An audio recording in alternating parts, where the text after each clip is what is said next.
Two things in gaming are always fun: feeling incredibly powerful and playing with your friends. I love when you get an execute by your homie. It's so sick.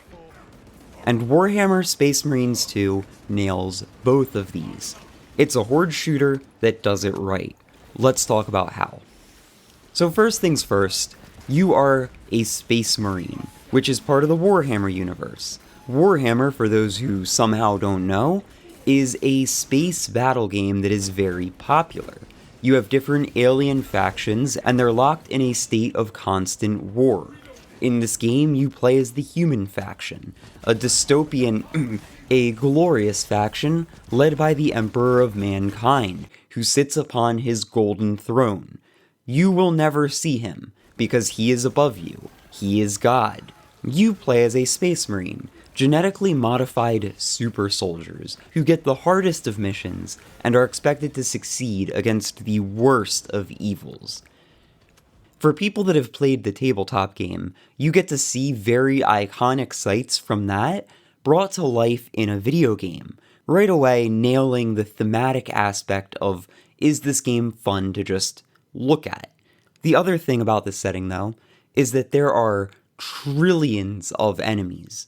Conflict takes place on the scale of planets and galaxies. There are multiple missions where you can see waves of enemies moving throughout the map in a way where they almost look like moving water more than something that you're expected to fight. And when the fighting does start, it's not shy at throwing hundreds of enemies at you at a time.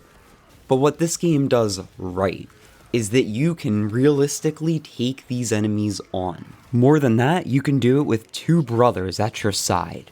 Or two random people, in case your friends work really stupid night shift jobs. Fuck you, Eric.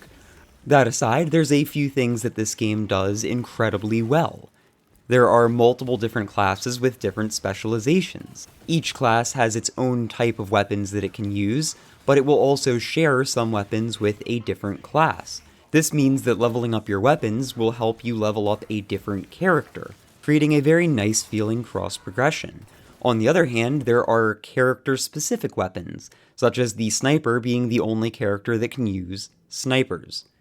Every character has their own unique perks, and your build does matter, especially for higher difficulty missions.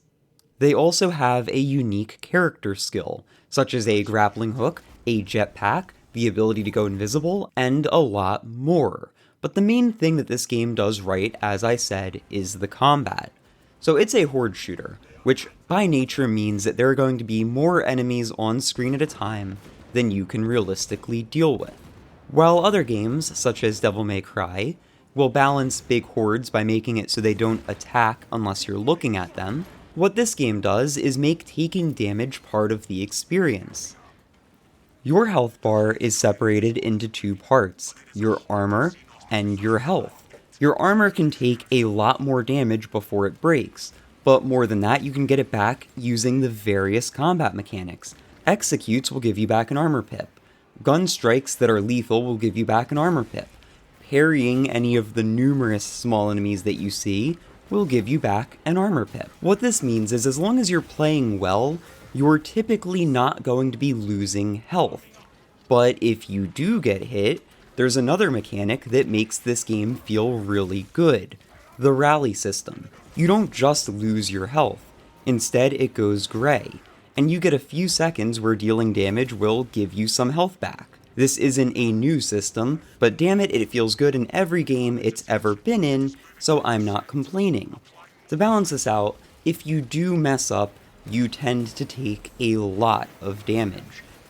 Ooh, that's shit. I fucked up. And you can get comboed to death, but that's where the multiplayer nature of this game comes in. If you do go down, you can get resurrected, and if you fully die, you'll come back in a little bit as long as your squad survives. Are you back? 20 seconds. This game has also done live service right.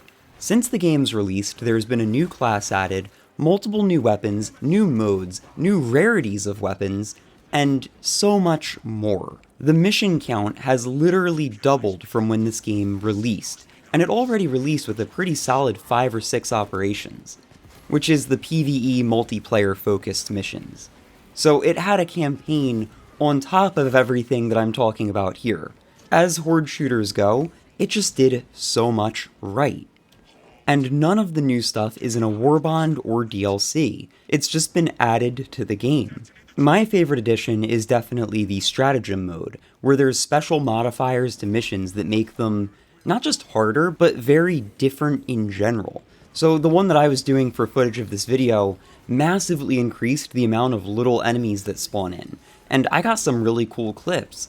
I also died multiple times on the very final boss of this mission, because all of my friends were too employed to play with me, and randoms kept kicking me because I had just prestiged my class and it was only level 6, and they didn't trust it. I don't blame them, I'm just saying I soloed it anyway, so who really missed out? The depth and customization is something that I really want to stress. You make entire builds based around whatever you want to specialize in. So the sniper has the ability to go invisible, and you can make a build all about turning invisible and then one-shot sniping things out of the air, or you can make a much less viable build based around going invisible and then assassinating things with your knife. My favorite class, the Vanguard, is a hybrid between melee and ranged, and what I like to do is I like to run the shotgun and then take all of the perks that buff my ranged damage when I'm close and after a grappling hook, which turns me into an incredibly strong mob clearer with a very powerful melee for bigger things, at the cost of being totally helpless against most things that fly. I also absolutely have to talk about mission variety, as in there's 12 missions in the game, which is already a respectable number when these missions can take like 20 to 40 minutes depending on how slow you go, but also the missions are slightly randomized. Certain sections just straight up don't happen sometimes. Other times, sections can be longer or shorter, and different little areas can be blocked or unblocked. This keeps every replay of the mission feeling fresh, on top of the spawns being randomized so you never know what you're fighting, outside of the final big bosses on specific missions. What I'm saying is this is a Horde shooter that is not afraid to let you feel like the main character.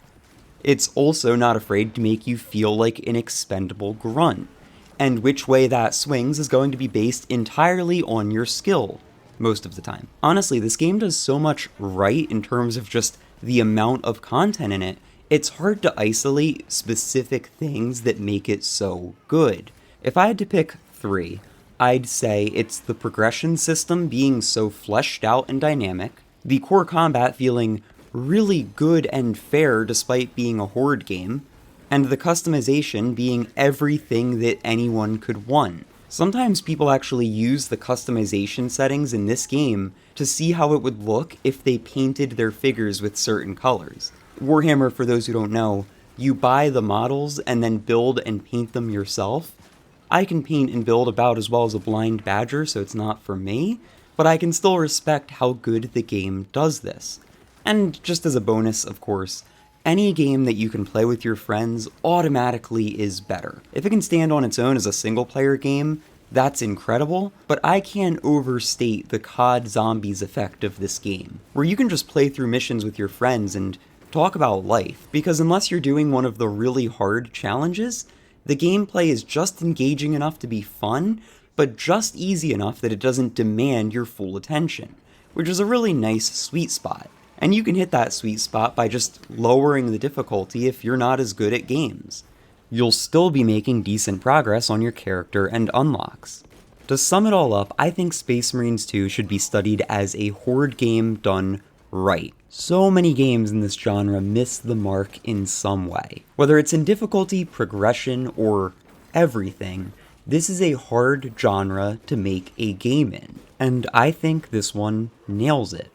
I think that's all I really have to say on it for now. If you'd be interested in a deeper dive into the combat loop and how it all fits together and makes a satisfying game, let me know in the comments because I'd be happy to make it. For the most part, I just wanted to talk about a game I've been really enjoying lately. And I feel like this game deserves it because the devs have put in a crazy amount of post-launch support to make this game as good as it is now. That's all from me. I've got more content to record, I've got more things to do, as always, thank you for watching, and until next time, see ya. My armor is contempt. And My- dying. Brother, did you know if you melee spore mines, they blow up? Yeah, they're mines, brother. It's in the name. Well, I was out of ammo, brothers, and, I thought now was the time to experiment. You know, sometimes we learn through being stupid. Well done. I aimed down sights and got a click. And then I pulled out my pistol It and got a is very click. ultramarine to learn from your mistakes. What have you learned? Brother, they gave me 3 mags, but there are 5 billion Tyranids. What do My they want energy me to weapon do? runs on Duracell batteries.